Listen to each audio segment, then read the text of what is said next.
Bismillahirrahmanirrahim. Assalamualaikum warahmatullahi wabarakatuh.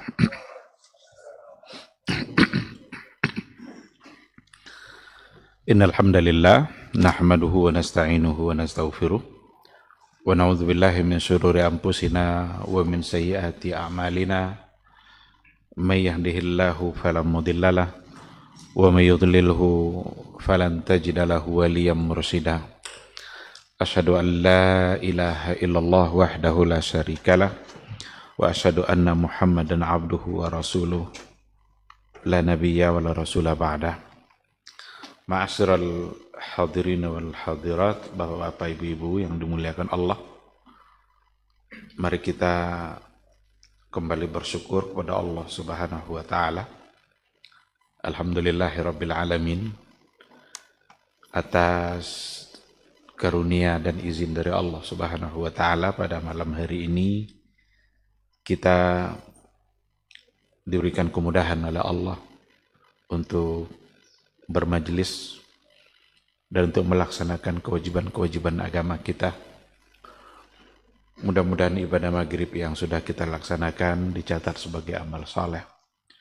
Dan alhamdulillah, mudah-mudahan duduknya kita di majelis ilmu pada malam hari ini merupakan sebuah karunia yang bisa membuat kita semakin mulia di hadapan Allah Azza wa Jalla. Kita berharap mudah-mudahan semangat untuk duduk di majelis ilmu kita bertambah setelah sebulan penuh kita melaksanakan dan berada di dalam bulan yang mulia, bulan Al-Quran. Kenapa harus bertambah? Karena Ramadan adalah bulan Al-Quran. Dan Al-Quran itu adalah sumber ilmu.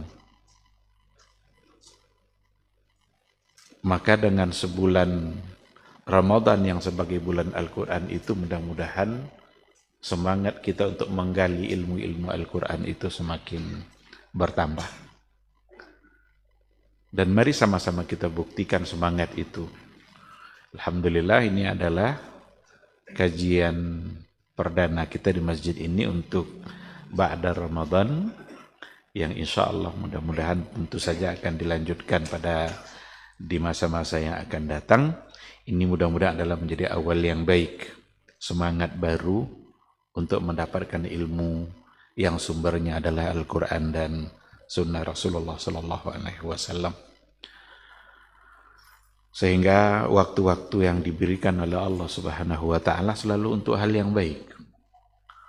Karena kita khawatir kalau seandainya waktu kita tidak gunakan untuk hal-hal yang baik, jangan-jangan nanti justru kita habiskan waktu itu untuk hal-hal yang tidak baik. Pilihannya hanya ada dua itu.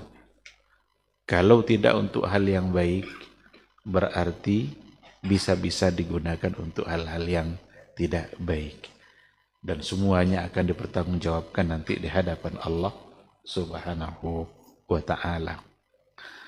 Sama-sama kita juga harus senantiasa berselawat dan salam untuk Rasulullah sallallahu alaihi wasallam.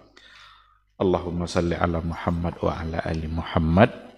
Mudah-mudahan sosok figur yang diutus oleh Allah Subhanahu wa ta'ala untuk menyampaikan risalatul Islam itu hendaknya selalu kita tauladani, selalu kita jadikan panduan dan panutan dalam setiap aktivitas yang kita laksanakan.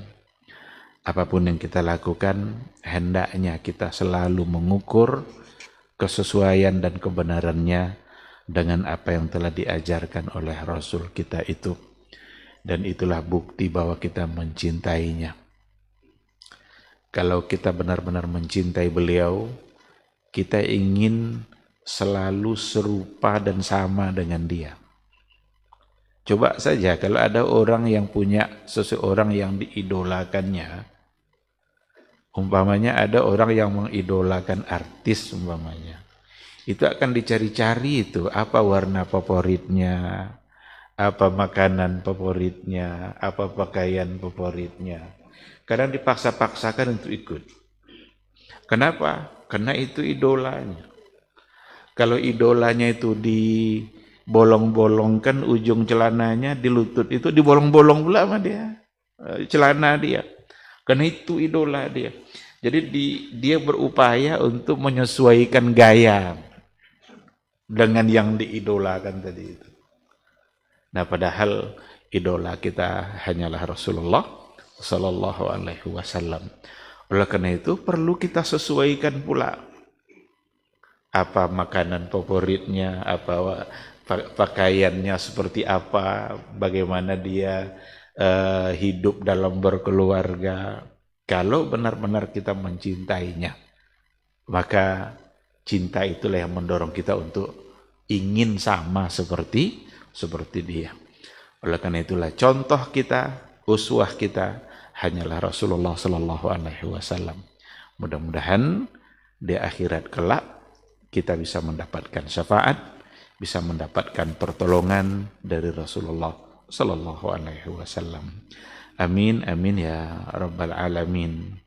Ikhwati fillah, ma'asyiral hadirin wal hadirat, rahimani Allah wa iyyakum. Tema kita pada malam hari ini adalah jangan hanya sekedar topeng bagi kehidupan. Topeng itu bukan wajah asli. Jadi topeng itu menutup wajah asli. Yang nampak apa yang ada pada zahir. Tapi aslinya dia tidak seperti itu. Kalau ada orang pesta umpamanya, ada pengantin, itu dipoles wajahnya itu sebaik mungkin. Kelihatan begitu cantik, tapi itu tidak asli karena hanya polesan-polesan saja. Maka kalau seandainya kita pakai topeng kita, yang nampak bukan wajah asli. Dan saya ingin mengibaratkan ini dengan Ramadan yang telah berlalu. Bahwa sesungguhnya semangat ibadah kita pada bulan Ramadan dulu, yang sebulan penuh kita menjadi orang baik, itu tidak boleh hanya menjadi topeng saja. Tapi harus menjadi wajah asli kita. Kalau sekedar menjadi topeng, berlalu Ramadan, maka hilang pula lah semangat kebaikan kita. Selesai Ramadan, selesai pula lah semangat kebaikan kita. Tapi kalau seandainya kita jadikan itu sebagai wajah asli kita, bukan sebagai topeng yang berpura-pura, karena banyak orang berpura-pura. Kalau masuk Ramadan pada pakai peci semua. Bahkan sopir-sopir angkot itu pakai peci. Karena Ramadan. Dan peci itu mazahir dari sebuah kebaikan yang nampak pada seseorang. Nah, tetapi sekali lagi yang harus adalah kita jadikan semangat kebaikan kita itu menjadi wajah asli, bukan wajah yang berpura-pura, bukan sebagai topeng, sehingga kita bisa mempertahankan kebaikan-kebaikan meskipun Ramadan berlalu. Boleh saja Ramadan itu pergi dari kehidupan kita, tidak apa-apa, tetapi semangatnya harus tetap bertahan. Dan yang harus kita sadari adalah bahwa kemarin itu kita berada pada suasana yang memang memudahkan kita untuk taat. Kita berada dalam situasi, dalam tempat di mana kita begitu mudah untuk berbuat baik. Kenapa demikian? Memang suasananya orang berbuat baik semua. Ketika orang-orang pada baca Quran, masa kita tidak terdorong juga untuk baca Quran? Ketika semua orang berbondong-bondong ke masjid untuk qiyam Ramadan, masa kita tidak terdorong juga? Suasana itu membuat kita juga ikut terdorong berbuat baik. Tapi ketika Ramadan pergi, suasananya sudah tidak seperti itu. Suasananya sudah berubah. Kita berada pada keadaan Yang jangan-jangan di dalam keadaan itu banyak dorongan-dorongan yang justru mengajak kita berbuat kepada hal yang tidak baik. Akankah bisa kita pertahankan? Akankah kita bisa sanggup melawannya? Akankah kita masih seperti keadaan yang kemarin dengan semangat berbuat baik yang luar biasa? Itu tentu saja kita masing-masing yang akan mampu untuk menjawabnya. Salah satu dari nikmat yang luar biasa yang diberikan oleh Allah Subhanahu wa taala kepada kita bersama adalah ketika kita sudah dimudahkan oleh Allah untuk menjalani sebulan penuh Ramadan. Ini nikmat yang luar biasa. Ketika umur kita dipanjangkan oleh Allah dari awal Ramadan sampai kepada Idul Fitri, itu luar biasa kebaikan dan nikmat yang datang dari Allah. Dan yang lebih besar lagi daripada itu, nikmat yang diberikan oleh Allah adalah ketika kita keluar dari Ramadan, kita dalam keadaan diampuni oleh Allah Subhanahu wa taala. Tidak sekedar dipanjangkan umur dalam memasuki dan menjalankan ibadah-ibadah Ramadan. Tetapi yang lebih besar dari itu nikmatnya adalah ketika kita keluar dari Ramadan, kemudian Allah mengampuni dosa-dosa kita. Kita menjadi orang-orang dimaafkan oleh Allah Subhanahu wa taala. Kita menjadi orang-orang yang dibebaskan dari nerakanya Allah.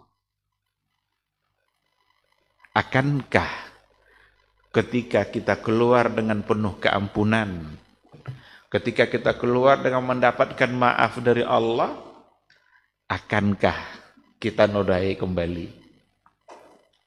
Akankah kita kaburkan kembali air yang sudah jernih? Akankah kita urai kembali benang yang sudah kita tenun? Akankah kita robohkan kembali bangunan yang begitu indah yang sudah kita bangun? Jadi kalau sana ibarat membangun sebuah bangunan, ala jadi Umar, tidak kena ancar. Terasnya, lantainya granit, plafonnya luar biasa. Akankah itu kita hancurkan kembali? Ala jadi pakaian tuh, udah ditenun benang-benang itu, jadilah satu lembar pakaian yang indah.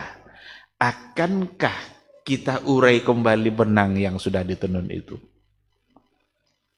Perumpamaan yang datang dalam Al-Quranul Karim.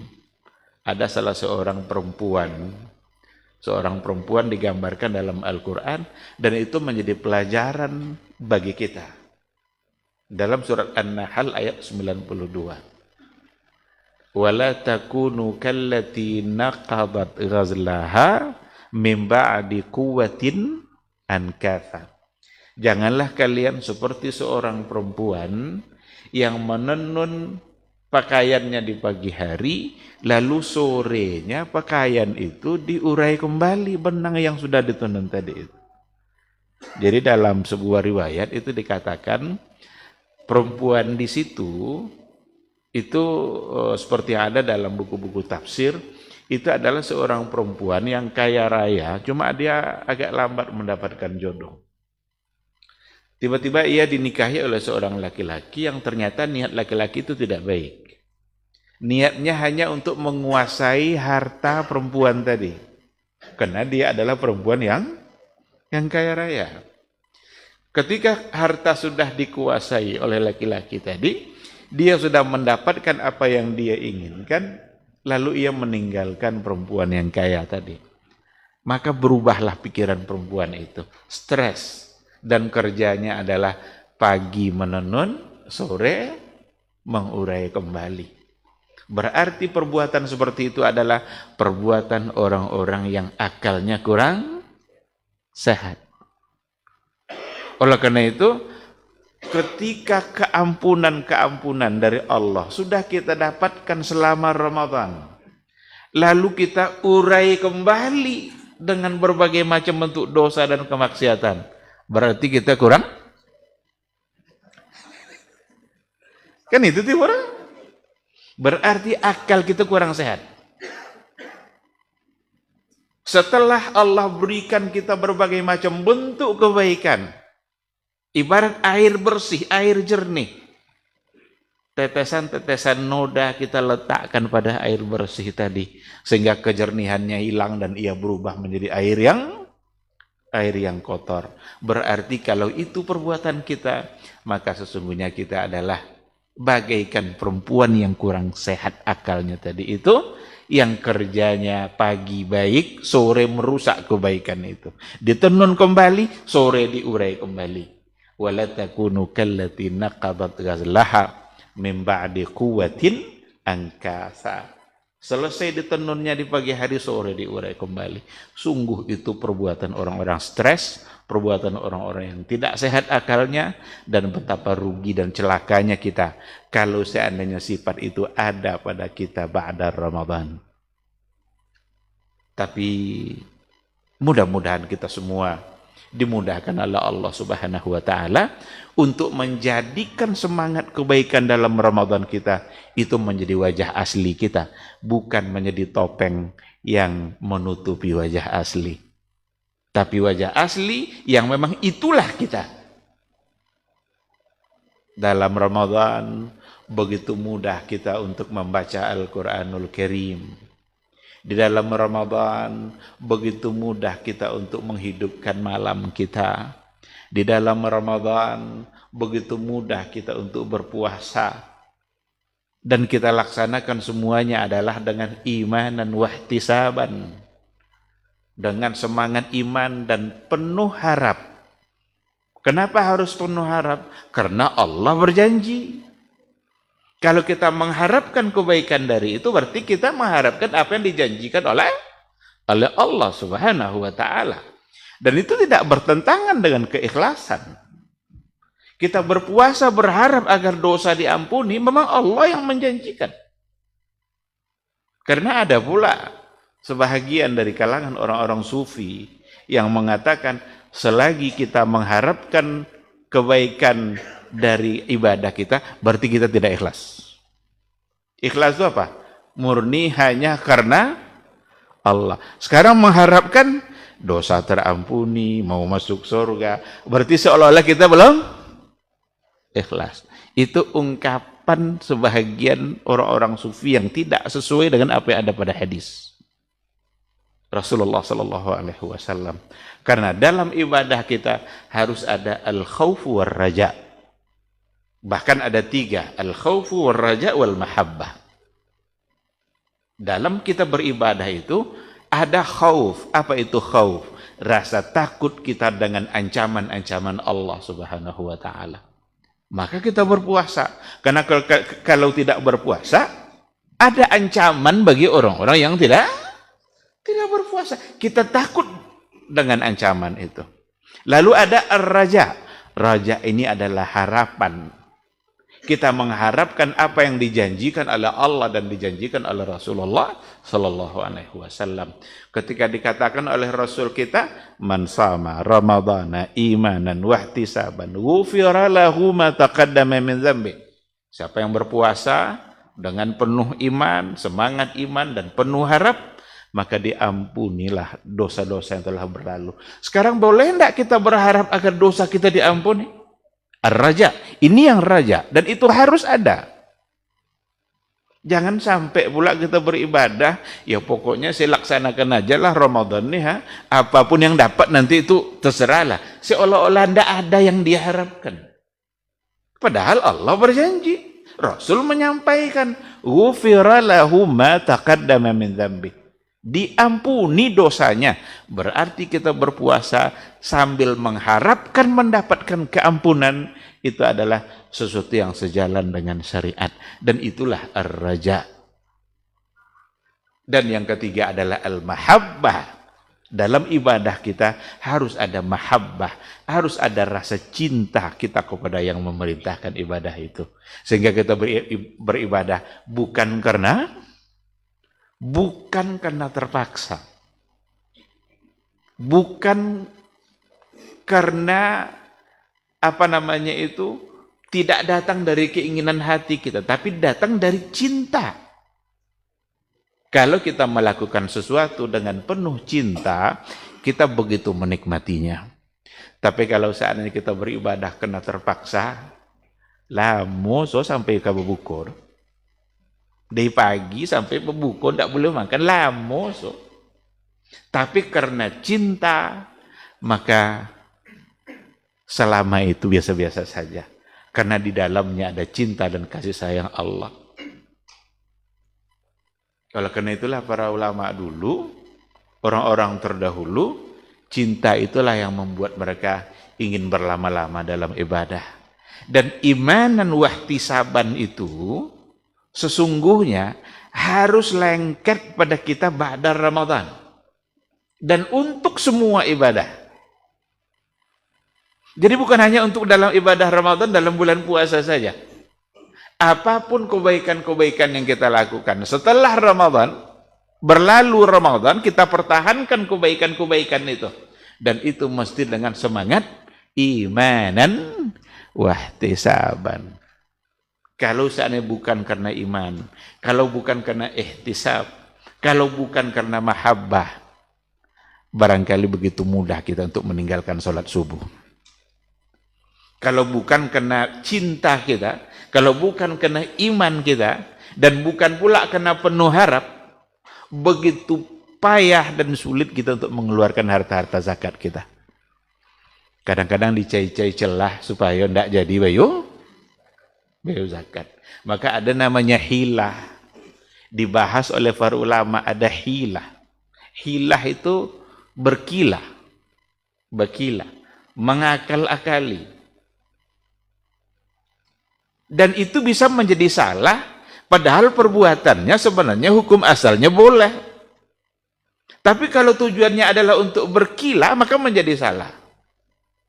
Contoh, nyala sampai zakat, sampai haul, sampai nisab. Umpamanya nisab 80 juta. Kini sampai piti 1 juta. Berarti kan sampai nisab. Sampai pula haul. 2 minggu menjalankan sampai penuh haul tadi 2 minggu menjalankan penuh haul, ganti kursi sofa, ganti kulkas, ganti segala macam, tinggal piti 75 juta. Berarti kan di bawahnya kalau umpama 80 juta umpama nisab kini tinggal 75. Berarti tidak sampai lah. Tidak jadi bayar zakat. Kalau dia berbelanja tadi itu tujuannya untuk lari dari zakat, dosa dia. Karena ingin keluar dari kewajiban zakat. Itu hilah namanya. Dan itu tidak dibolehkan oleh agama. Padahal hukum asalnya, boleh tidak hanya membeli kulkas? Boleh hanya punya peti. Kalau memang itu dibutuhkan, apa salah? Hak dia untuk berbelanja, uang dia. Halal uang itu dia dapatkan, itu apa salah? Tapi ketika diikutkan oleh niat yang tidak baik tadi, dan itu mudah terjadi bagi orang-orang yang tidak imanan wahtisaban. Kalau tidak ada imanan wahtisaban, itu yang akan terjadi. Kongsi lainnya umpama ternak kerbau. Ternak kerbau zakat kan sampai 30.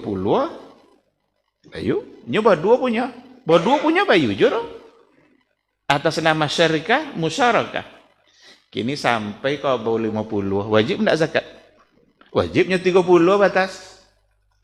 Seminggu menjalankan sampai haul, bagi 2. Tinggi 25. Iko dapat 25, kau dapat 25. 25 wajib zakat tidak? Tidak.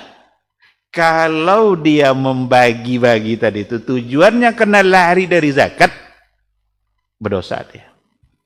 Itu namanya hilah. Dan hilah itu hilah mamnu'ah. Hilah yang terlarang, tidak dibolehkan oleh agama. Tapi yakinlah, kalau seandainya yang 3 tadi ada pada kita, imanan, apa yang 3 tadi? Al-khawfu, ar-raja, wal mahabbah. Kalau ada nanti gue, insya Allah itu tidak akan pernah dilakukan. Dan yang 3 tadi sebenarnya ada pada imanan imanan wahtisaban. Nah, oleh karena itu semangat imanan wahtisaban jangan berakhir ketika Ramadan berlalu. Mesti kedua imanan wahtisaban ini harus tetap ada pada kita. Dalam bulan Syawal, nanti masuk Zulqa'dah, harus ada. Kenapa demikian? Karena Tuhannya Syawal itu Tuhannya Ramadan juga. Rabbnya Zulqa'dah itu Rabbnya Ramadan juga. Kenapa kita taat hanya Ramadan saja? Padahal di bulan Syawal yang kita taati dia juga. Ramadan itu hanya adalah masa-masa di mana untuk mencas kembali semangat ibadah kita. Barangkali ada baterai-baterai yang sudah lemah, ada low bed, baterainya lemah, datang Ramadan tujuannya adalah untuk mencas kembali. Ketika Idul Fitri datang, tentulah penuh, lah 1% balik. Dan ini yang dibuktikan pada bulan Syawal itu. Oleh karena itu, kesuksesan kita dalam Ramadan itu sesungguhnya adalah nampak setelah Ramadan itu berlalu. Kesuksesan kita dalam bulan Ramadan itu akan terlihat ketika Ramadan telah berlalu. Dekat kita kepada Allah dalam Ramadan bisa bertahan, berarti sukses.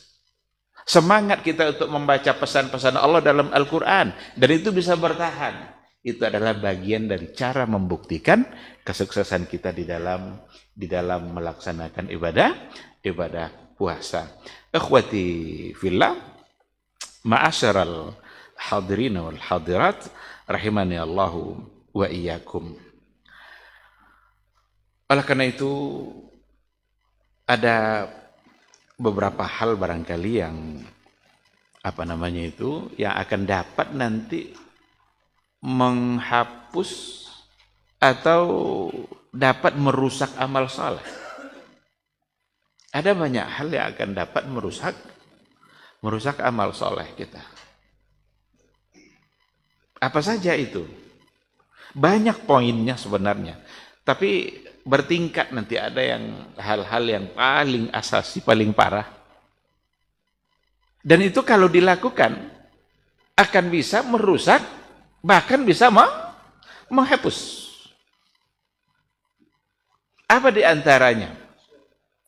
Perkara-perkara yang akan dapat menghapus amal soleh kita itu, yang pertama sekali yang akan paling parah itu adalah syirik. Karena berlawanan dengan kata imanan. Kan man sama Ramadhan imanan. Kenapa ada imanan di situ? Syirik tadi itu lawan dari iman. Kemarin kita kerjakan ibadah-ibadah puasa kita dengan penuh keimanan. Iman itu apa? At-tasdiq bil qalb, al-qaul bil lisan, wal amalu bil arkan. Ketika hati kita membenarkan, lisan kita mengucapkan, dan anggota tubuh kita mengerjakan. Sehingga tidak boleh berbeda antara hati dengan lisan.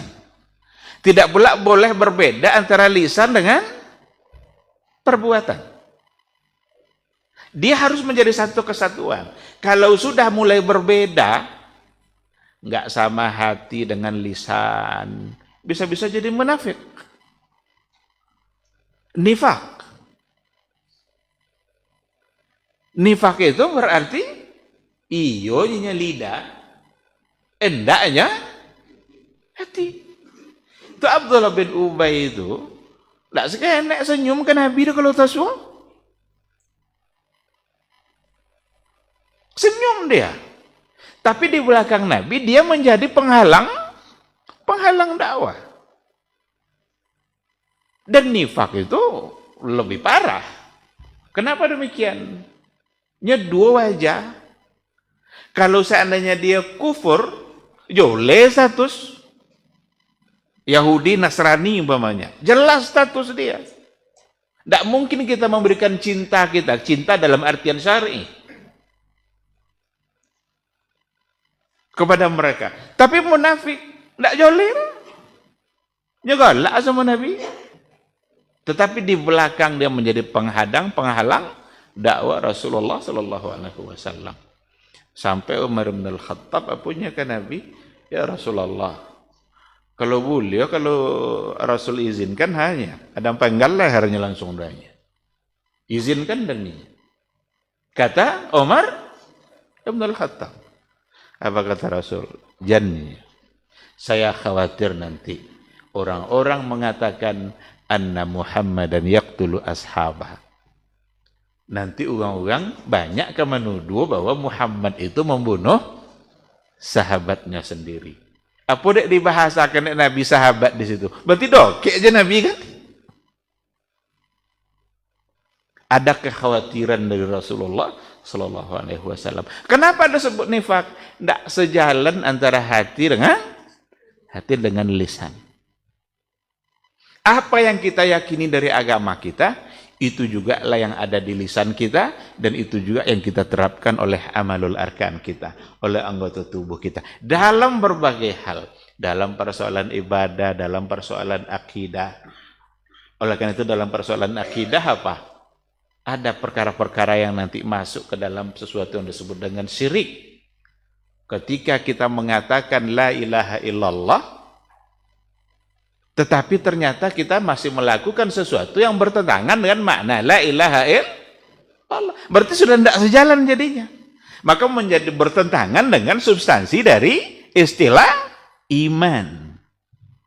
Maka orang mukmin, orang yang beriman, orang yang harus sejalan apa yang ada di hatinya, apa yang ada di lisannya, dan apa pula yang dilakukan dalam kehidupan sehari-hari. Maka perbuatan-perbuatan itu amalul arkan. Jangan sampai bertentangan perbuatan-perbuatan kita dengan keyakinan-keyakinan yang ada di hati kita. Ketika kita mengatakan la ilaha illallah, hati kita meyakini la ilaha illallah, tapi ternyata perbuatan kita melakukan sesuatu yang syirik, berarti sudah tidak sejalan.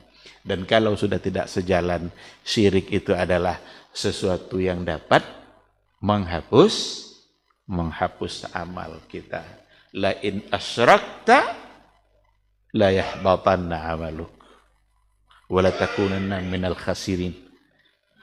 Kalau kamu berbuat syirik, amal-amalmu akan terhapus dan nanti akan masuk ke dalam kelompok orang-orang yang merugi. Berarti syirik adalah sesuatu yang bisa menghapus amal saleh.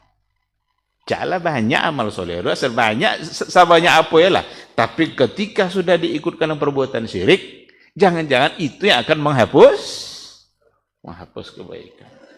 Maka berhati-hati betul dengan perbuatan-perbuatan yang di dalamnya mengandung unsur kesyirikan. Maka ketika ada hadis Rasulullah Sallallahu Alaihi Wasallam, ada hadis yang mengatakan bahwa ada orang yang sudah beramal baik, beramal soleh, banyak sekali amal solehnya. Nggak ada lagi jarak antara dia dengan surga itu illa zira. Zira itu satu hasta. Ini dia nih surga, sudah dekat sekali dia dengan surga itu. Tapi ternyata dia dalam catatannya dia adalah sebagai orang yang ahli neraka. Maka ia melakukan satu amalan di akhir kehidupan dia yang bisa menghapus semua amal solehnya tadi, untuk kemudian dia masuk neraka. Yang menghapus apa? Yang menghapus adalah salah satu perbuatan yang memang dalam Al-Quran dikatakan bisa menghapus. Seperti syirik. Maka berhati-hati betul. Pahami baik-baik. Syirik itu secara sederhana, kita bisa memaknai secara sederhana. Kita memberikan kerja Allah kepada yang selain Allah. Itu sudah menjadi bagian dari syirik. Sesuatu yang seharusnya kita yakini hanya datang dari Allah, tapi kita anggap bisa datang dari yang lain. Berarti itu bagian dari syirik. Sudah masuk dalam kategori syirik. Yang memberikan kita keselamatan, Hanya Allah. Namanya aja lah salam kan. Allahumma antas salam. Berarti keselamatan itu hanya datang dari Allah. Sekarang kita minta keselamatan kita dari selain Allah. Dari tangkal umpamanya. Syirik tidak tuh? Sudah bagian dari syirik. Kenapa demikian? Karena kita minta sesuatu kepada yang selain Allah, yang seharusnya kita meyakini seharusnya hanya itu datang dari Allah saja. Nah, dicai tangkal. Boleh selamat pagi kene ko hanya. Jangan kono ganggu ya. Kau bentali ke pawi ko ha. Kalau enggak selamat berkatanya. Berarti seolah-olah keselamatan dapat dari tangkal. Beliau sukses dagangan hanya. Acai pula jimat bergantung-gantung kok ke pintu masuk. Sehingga asal ada yang masuk lewat buah pintu dah lah yakin je orang akan membalik. Berarti kita meyakini kesuksesan dalam usaha kita tidak lagi semata-mata datang dari Allah, tapi datang dari lain. Itu syirik enggak tuh? Bagian dari kesyirikan. Yang mengabulkan doa tempat kita meminta siapa? Hanya Allah, karena hanya Allah yang bisa mengabulkan permintaan kita itu. Tidak ada satupun yang bisa mengabulkan permintaan kecuali hanya Allah Subhanahu wa ta'ala. Sehingga hanya Dia tempat kita meminta dan Dia yang perlu kita puji. Iyyaka na'bud wa iyyaka nasta'in. Kini ada tampaknya meminta ke selain Allah. Bagian dari syirik enggak? Menjadi bagian dari kesyirikan. Karena dia tidak lagi murni meminta kepada Allah, tetapi meminta kepada selain Allah. Apa contoh? Meminta ke Nabi, sampai di kuburan Nabi, ke Nabi itu meminta, atau setidaknya menitipkan permintaan tadi kepada orang yang sudah tidak mampu. Orang yang sudah mati, orang sudah meninggal, tentu tidak mampu lagi untuk dititipkan sesuatu. Dan itu juga sudah menjadi bagian dari kesyirikan.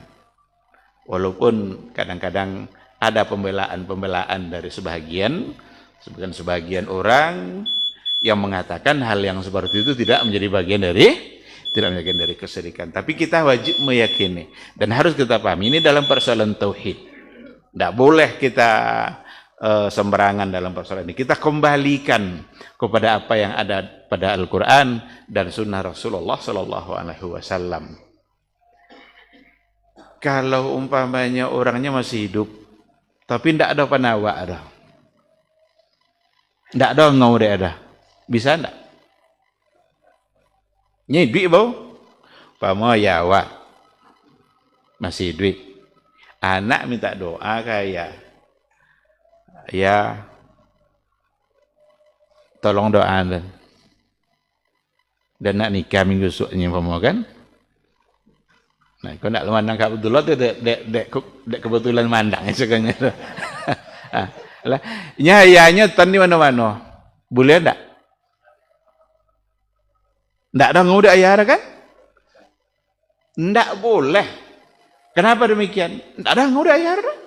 Dia menghitop seseorang yang orang itu tidak mendengar. Itu masih hidup itu kan? Boleh kalau mati. Lah biolo enggak boleh malah. Nyala mati. Nah, oleh karena itu, ketika dia masih hidup dan bisa dihitop secara langsung, silakan.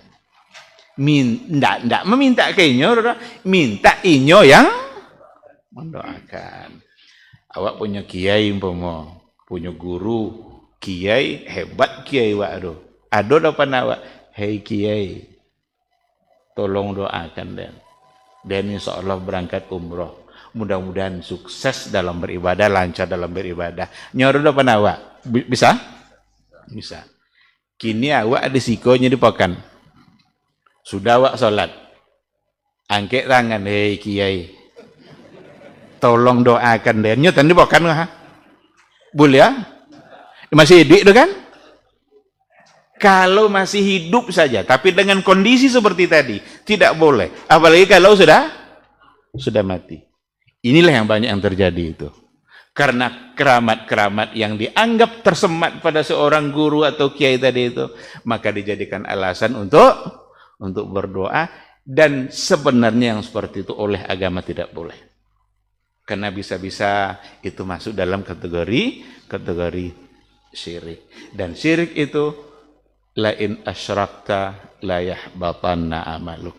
Jika kamu berbuat syirik, maka amalmu akan terhapus. Baik, ikhwati fillah, ma'asyiral hadirin wal hadirat, hindarkan semua bentuk perbuatan yang dalamnya ada unsur syirik agar amal soleh kita dalam Ramadan tidak terhapus. Insyaallah kita sambung setelah kita sholat. Kita tutup untuk sementara dan doa qadar majelis. Subhanakallahumma bihamdika asyhadu an la ilaha illa anta astaghfiruka wa atubu ilaik. Wassalamualaikum warahmatullahi wabarakatuh.